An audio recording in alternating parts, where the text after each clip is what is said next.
Hello, welcome to the today's lecture on asymptotic equipartition property, है ना। AEC asymptotic equipartition property. Asymptote क्या होता है? एसिम्प्टोट का मतलब है, आप लोग जानते होंगे कि अगर इस तरह से कोई वैल्यू है ना, ये लेट अस सपोज ये वैल्यू ऐसे आ रहा है और ये कहीं किसी तरफ जाके खत्म होने का है ना, तो जिस भी लाइन की तरफ जाके ये खत्म होगा उसको कहते हैं एसिम्प्टोट, उसको कहते हैं एसिम्प्टोट, है ना, एसिम्प्टोट। जिधर भी कोई भी वैल्यू जाके जिस भी लाइन की तरफ इंड होगा, खत्म होगा, है ना, जैसे ये इंफिनिटी की तरफ बढ़ते जाएगा तो ये जो लाइन हो गया जिसकी तरफ ये वैल्यू जाके कभी ना कभी मतलब इंफिनिटी में जाके ये मिल जाए, ठीक है, इसको कहते हैं एसिम्प्टोट। ठीक है, इसी तरह से इसका मतलब है कि डस्टर ले आना जरा। ओके, सो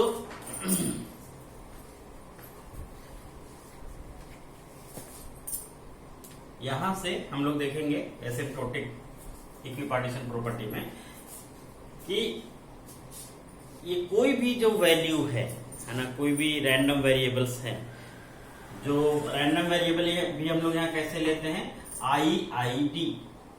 जनरली आपको यही अब 2-4 लेक्चर्स में IID रैंडम वेरिएबल सुनने को मिलेगा, है ना, रैंडम वेरिएबल्स, ठीक है, और इसको भी शॉर्ट फॉर्म में RV लिखते हैं, रैंडम वेरिएबल। IID क्या होता है? इंडिपेंडेंट आइडेंटिकली डिस्ट्रीब्यूटेड, है ना। इस तरह के रैंडम वेरिएबल्स हैं जो इंडिपेंडेंट हैं और आइडेंटिकली डिस्ट्रीब्यूटेड रैंडम वेरिएबल्स हैं, उसको बोलते हैं IID रैंडम वेरिएबल्स, है ना। सो independent identically distributed random variables, है ना। अब इनका क्या है कि ये जो रैंडम वेरिएबल्स हैं, है ना, ये कहीं ना कहीं जाके इनका वैल्यू कन्वर्ज करता है किसी एक वैल्यू पर जाके, मतलब जैसे जैसे आप n का वैल्यू बढ़ाते जाएंगे, जैसे जैसे नंबर ऑफ एक्सपेरिमेंट्स बढ़ाते चले जाएंगे, है ना, n जैसे जैसे इंक्रीज करेगा, है ना, तो इसका जो वैल्यू है 1/n समेशन ऑफ xi, है ना, ये किसी न किसी एक वैल्यू के तरफ शिफ्ट होता चला जाएगा। और ये वैल्यू कौन सा है? ये वैल्यू है h, एंट्रोपी, है ना। तो जितना भी, और ये क्या है इसीलिए हम लोग जब भी पढ़ेंगे यहां पर अभी 2 प्रॉपर्टी पढ़ेंगे, weak law of large numbers and strong law of large numbers. ये दोनों क्या है? कन्वर्जेंस बताता है कि ये कोई वैल्यू है वो कहां, मतलब n टेंड्स टू इन्फिनिटी पे उसका वैल्यू क्या हो जाना चाहिए, है ना, ओके, और क्या नहीं होना चाहिए। तो जो हो जाएगा 100% उसका प्रोबेबिलिटी 1 होगा, और जो 100% वो नहीं होगा उसका प्रोबेबिलिटी 0 हो जाएगा, ठीक है। तो जो 0 होगा उसको weak law of large numbers बोलते हैं, और जो जिसका प्रोबेबिलिटी 1 हो जाएगा उसको strong law of large numbers बोलते हैं, है ना। तो इस तरह से हम लोग ये दोनों प्रॉपर्टी अभी देखेंगे, ठीक है। तो ये जो भी रैंडम वेरिएबल है उसका अगर हम नंबर ऑफ एक्सपेरिमेंट्स बढ़ाते चले जाएं, एंड अगर वेरी लार्ज हो जाए या आइडियली कहे इंफिनिटी हो जाए, तो उसका वैल्यू कहीं ना कहीं जाके कन्वर्ज हो जाएगा किसी एक particular value. Okay, so first thing is weak law of large numbers, weak law of large numbers, है ना, ये दोनों देखना जरूरी है। Law, weak law of large numbers. Weak law of large number क्या कहता है ना, कि अगर एक कोई वैल्यू है -hx, है ना, अगर n टेंड्स टू इन्फिनिटी है तो उसका जो मैग्नीट्यूड होगा वो 0 होना चाहिए, है ना। आई डिड अगर let us suppose weak law of large number क्या कहता है कि log 1 upon n, है ना, 1 upon joint probability of x1 x2 dot dot dot xn, है ना, ये टेंड्स टू h होना चाहिए। ये है मतलब जो एसिम्प्टोटिक इक्विपार्टीशन प्रॉपर्टी है वो ये कहता है कि अगर if n tends to infinity then this value will tends to hx, then this value will tends to hx। लेकिन weak law of large number probability के टर्म्स में बताएगा। Weak law of large number क्या बताएगा? Probability के terms में। मतलब आप क्या कीजिए, ये माइनस hx ले लीजिए, है ना, इसका एक मैग्नीट्यूड ले लीजिए। तो इसका मैग्नीट्यूड ऐसे तो ग्रेटर देन और इक्वल टू एप्सिलॉन हो सकता है, जहां पर ये this epsilon is some positive value, हो सकता है कि नहीं हो सकता? ग्रेटर देन एप्सिलॉन भी हो सकता है। अब इसको ग्रेटर देन एप्सिलॉन होने का कुछ प्रोबेबिलिटी होगा, late us suppose, okay, probability of this value, probability of this value कुछ होगा, लेट अस सपोज अल्फा और डेल्टा कुछ होगा, है ना। लेकिन अगर एक बात बताए, मैं बोल रहा हूं कि जैसे जैसे n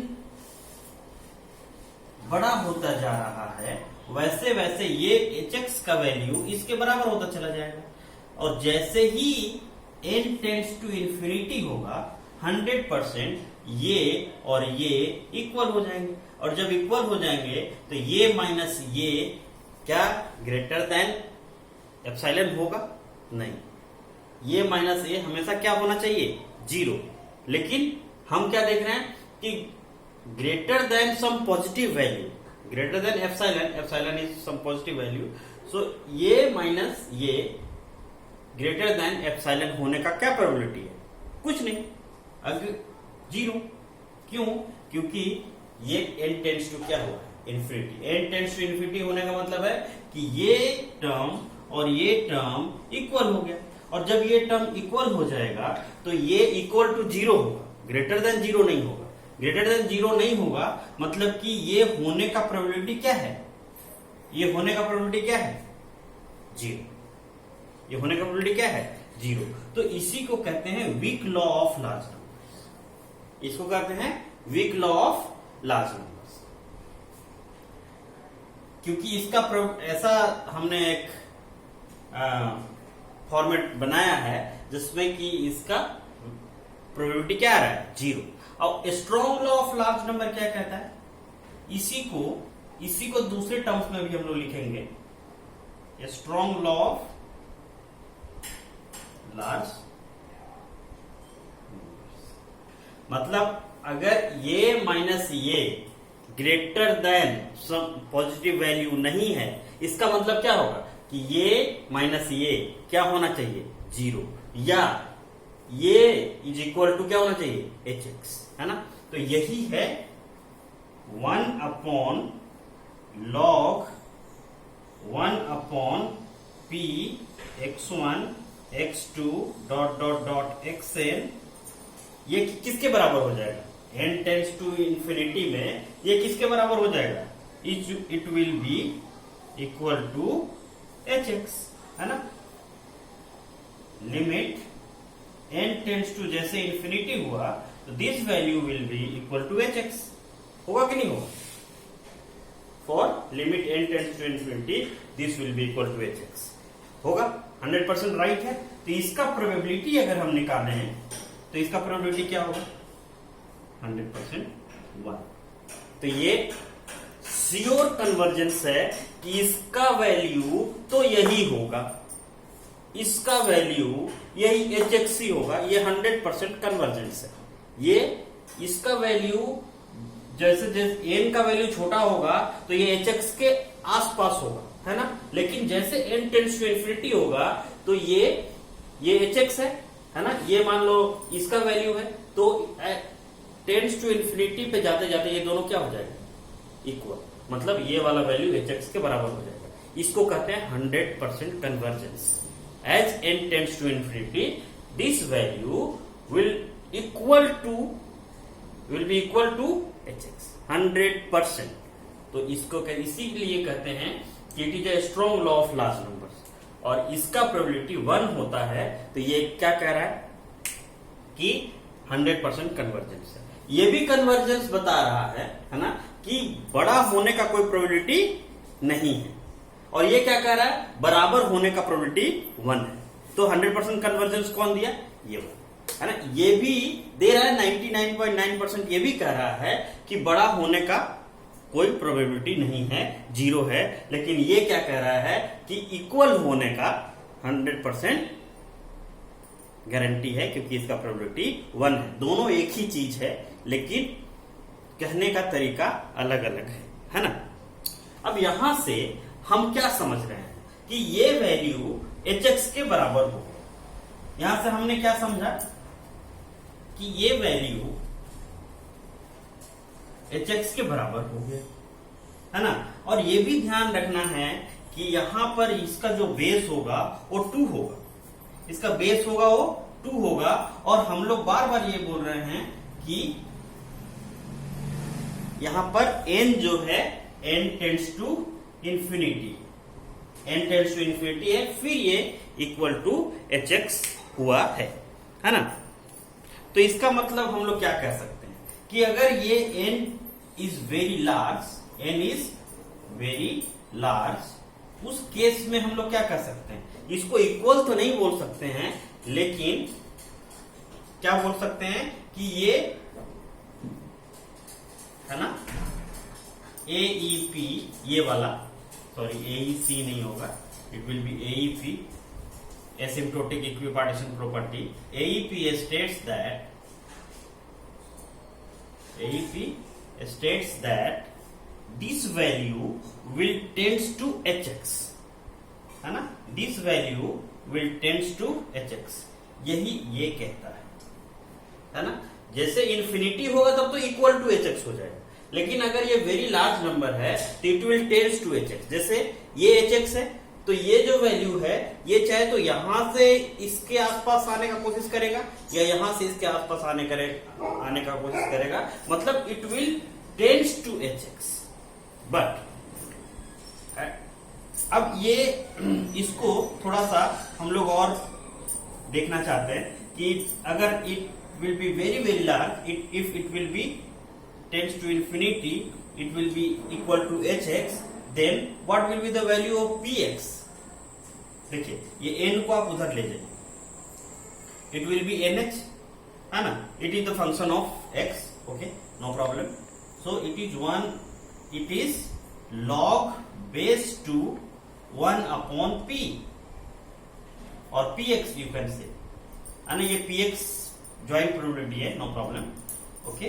so what will be the value of px, anti logarithm आप जानते हैं, है ना, 1 upon px will be equal to 2 to the power nh, okay, means p of x will be equal to 2 to the power minus nh, है ना। 1 upon px जितना, तो px इसको माइनस आ जाएगा, है ना। तो ये आ जाता है, ये तब का बात है जबकि n tends to infinity, n tends to infinity है। अभी लार्ज नंबर्स के लिए इसमें थोड़ा सा हम लोग वेरिएशन करेंगे, है ना, लेकिन वो नेक्स्ट क्लास में करेंगे, ठीक है। आई थिंक आपको एसिम्प्टोटिक इक्विपार्टीशन प्रॉपर्टी समझ में आया होगा, weak law of large numbers and strong law of large numbers भी आपको समझ में आया होगा, okay. Thank you for watching.